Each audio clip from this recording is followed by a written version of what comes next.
In finding the total surface area of triangular prisms, it's again handy to think about the net.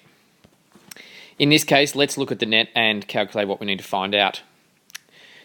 You'll notice that there are the two triangular faces opposite each other, making it a triangular prism. So we correspond on the actual shape as well. We can find those by doing base times height divided by 2. Yet again, because there are two of them, you could then multiply that by 2 to find the triangular faces for the total surface area. There then are rectangular faces. Be careful, because depending on the measurements, and we don't have all the measurements at the moment for this shape, we will in a second, but the rectangular faces aren't always going to be the same side, or same size, I should say, sorry. Depending on the side lengths, often they may be of different sizes. All you'll need to do, though, to be able to find them is to do 3 lots of length times width. Some of them might match up, and you'll notice in this shape that some of them do match up, and that's fine, but all you'll need to do is length times width for all 3 of those. Obviously, if you have one that's doubled up, you could times one of them by 2. So there are 5 faces to find the surface area of, and then we add them together. Okay, let's now use the first example to find the total surface area of this triangular prism. Let's work with the triangular faces first. So we are given on this triangular face, we are given a base of 4 centimeters. So it's going to be base times height divided by 2. So we're given a base of 4 centimeters and a height of 3 centimeters. So 4 times 3 divided by 2 is going to be equal to 4 times 3 is 12, divided by 2 is 6 centimeters squared. But because, yet again, there are 2 of them, we can then multiply that by 2 to give us 12 centimeters squared. That is now the surface area of both of those triangles. We'll now notice, and we'll work with a different of the faces. The rest of them are rectangular. So let's first work with the bottom, the base.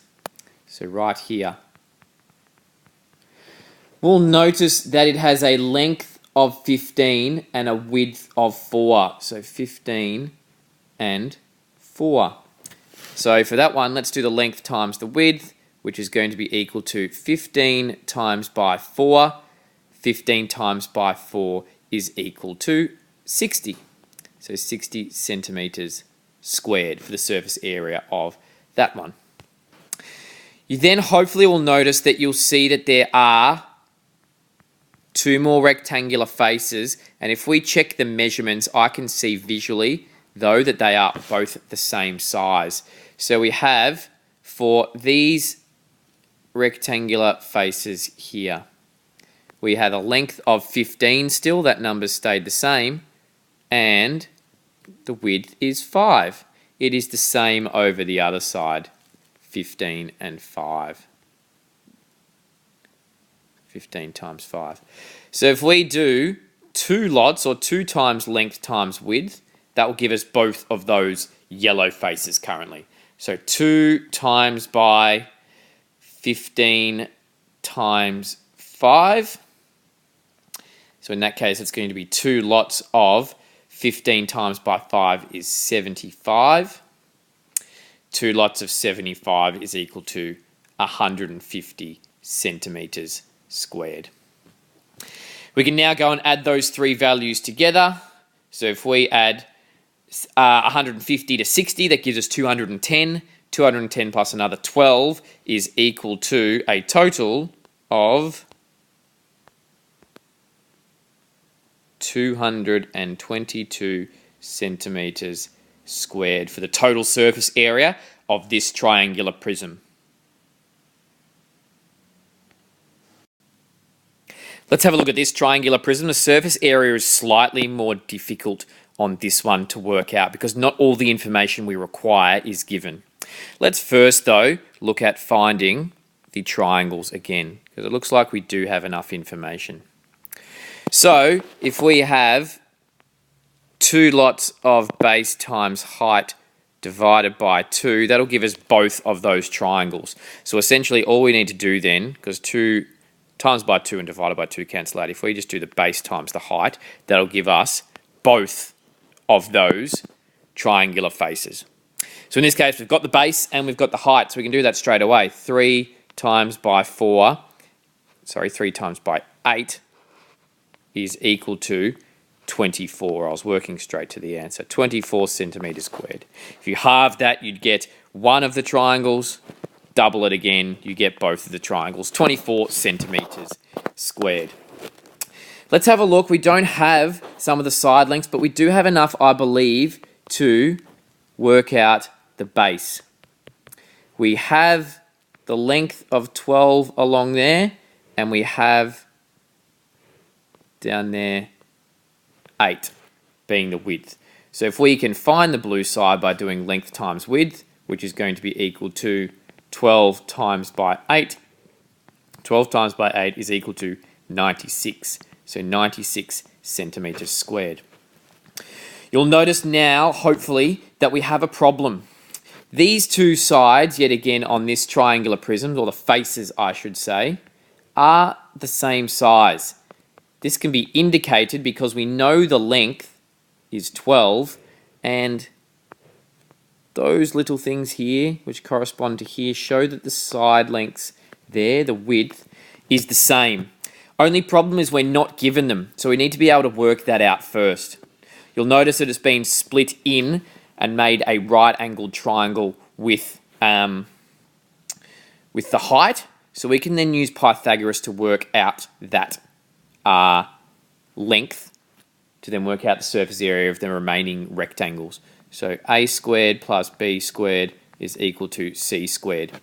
So in this case, a we can just say is 3 squared because that is the height. B there is half of the whole distance across the triangle, so it's going to be plus 4 squared is going to be equal to c squared. So that means 9 plus 16 is going to be equal to c squared. So c squared is going to be equal to 25. What do you know? C is spot on equal to 5. So we know that where that little line is, that width there is 5. So now we can do the remaining faces by doing 5 times 12. So it's going to be 2 lots of it, because there's 2 lots of it. 2 lots of the length times the width. Sorry, let's just separate that. So 2 lots of 5 times 12. 5 times 12 is equal to, let me just do that in a different color. 5 times 12 is equal to 60. So 2 lots of 60 is going to be equal to 120 centimeters squared. Now we can go and add together all the surface areas of the surfaces of the triangular prism. If we add these together, 24 and 96 is 120, and then add another 120 is equal to 240 centimeters squared. Yet again, if you require a calculator for any of these calculations, then I highly encourage you to use one. The important points with a triangular prism is be mindful and look at what type of triangular prism it is. Are the triangles equilateral? What types of triangles are there? Do I need to try and use Pythagoras to work out lengths of sides of the triangle? Quite possibly. Sometimes you might have to do this more than once, depending on how this triangle looks in the triangular prism. So just be careful, think carefully about it. Always encourage you to use a net to assist you in working it out as well. Follow the links or press on the screen now for some questions involving total surface area of triangular prisms.